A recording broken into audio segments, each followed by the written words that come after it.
It was the afternoon of April 22nd. Families strolled in the meadows. They clicked photos with their families. They took in the natural beauty.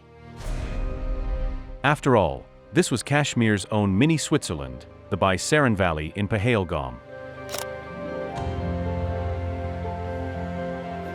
But these vacationers who came seeking solace soon found themselves in a nightmare. A sudden hail of bullets ripped through the valley. Screams echoed against the Deodar forests. In just minutes, 26 people were gunned down. 25 tourists and 1 local.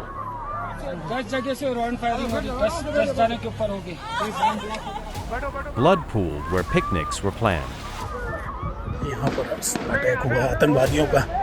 This wasn't a clash between the terrorists and the military. This wasn't a targeted hit on a convoy. This was a massacre, a cold, calculated assault on tourists. Kashmir's tourism was struck in its heart. Behind the incident were 4 terrorists. 2 of them were from Pakistan, 2 were locals.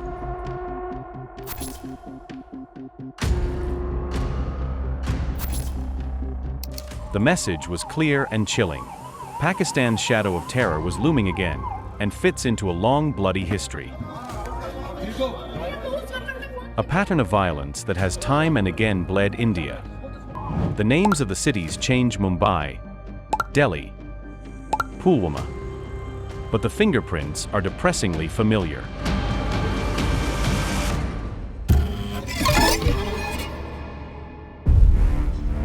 It started as just another Friday in 1993, but by the time the sun hung low over the Arabian Sea, Mumbai, then still known as Bombay, had become a different city.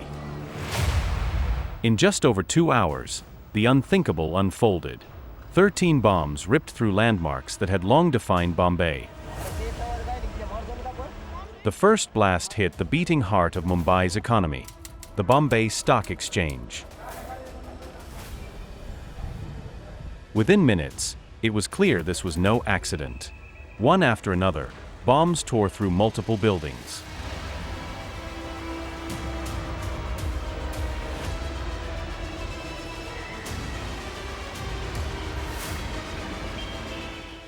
By nightfall, 257 people were dead.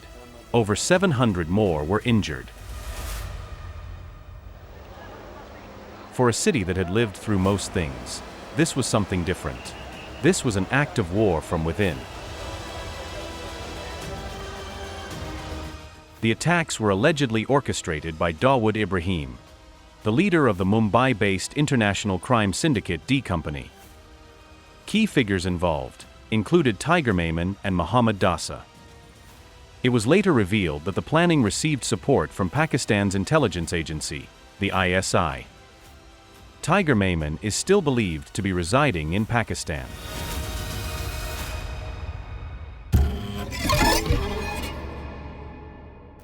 December 13, 2001. A date that would scar the heart of Indian democracy. On a cold winter morning, lawmakers gathered inside the Parliament complex.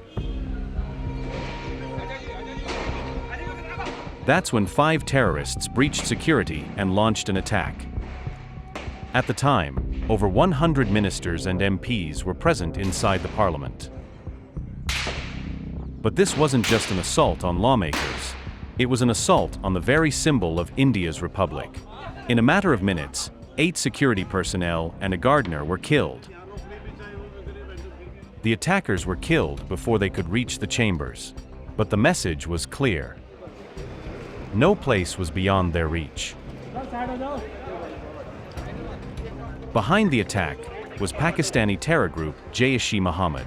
It pushed the 2 countries to the brink of war.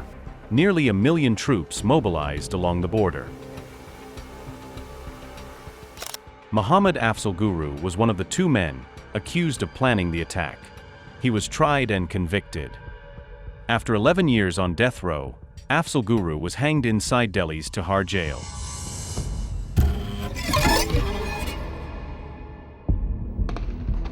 If the 1993 bombings broke Mumbai's body, 26/11 tried to break its soul. For 4 days and nights. 10 gunmen from Lashkar-e-Taiba unleashed a reign of terror. The city of dreams was transformed into a battlefield. They attacked railway stations, luxury hotels, cafes, and other iconic city landmarks.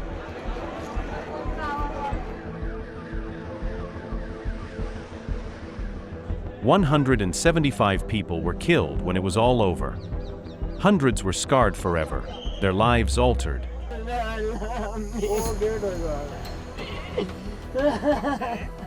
The lone surviving attacker, Ajmal Saab, was captured. He later confirmed what the world already suspected. The killers had come by sea, armed not just with weapons but with intelligence. They got specific instructions from handlers in Karachi. The mastermind was Hafiz Saeed, the founder and chief of Lashkar-e-Taiba, who is still living in Pakistan. This was one of the darkest chapters in Mumbai's and India's history.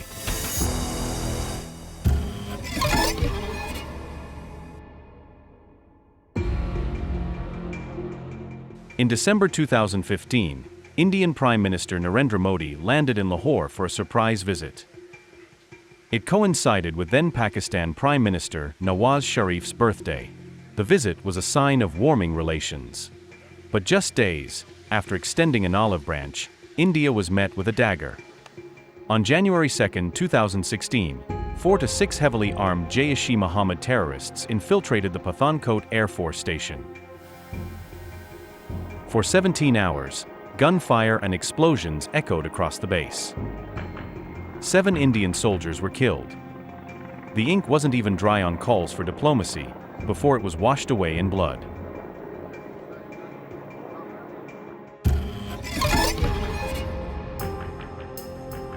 On September 18, 2016, 4 terrorists attacked an Indian Army outpost at Uri. The attack killed 19 soldiers. They too belonged to the Jaish-e-Mohammed. Both of these weren't just an attack on military targets. It was an attack on trust. An attack on the very idea that peace could ever be real between India and Pakistan.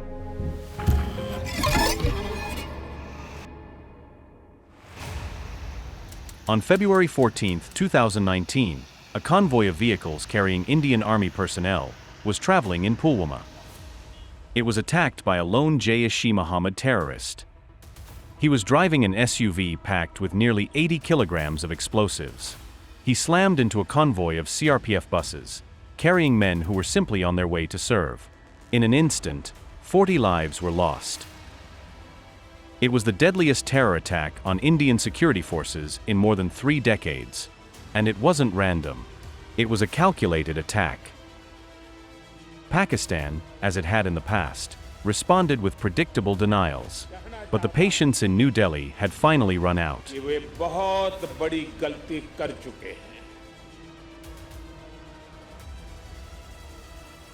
बहुत बड़ी कीमत उनको चुकानी पड़ेगी.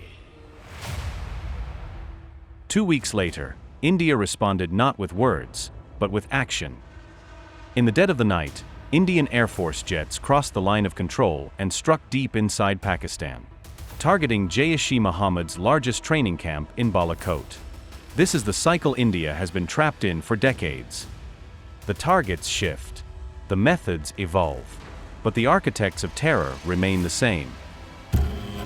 From Bombay to Pulwama, from Parliament to Pahalgam, there are the same terror networks, the same safe havens, the same playbook, and at the center of it all, the same patron across the border, Pakistan.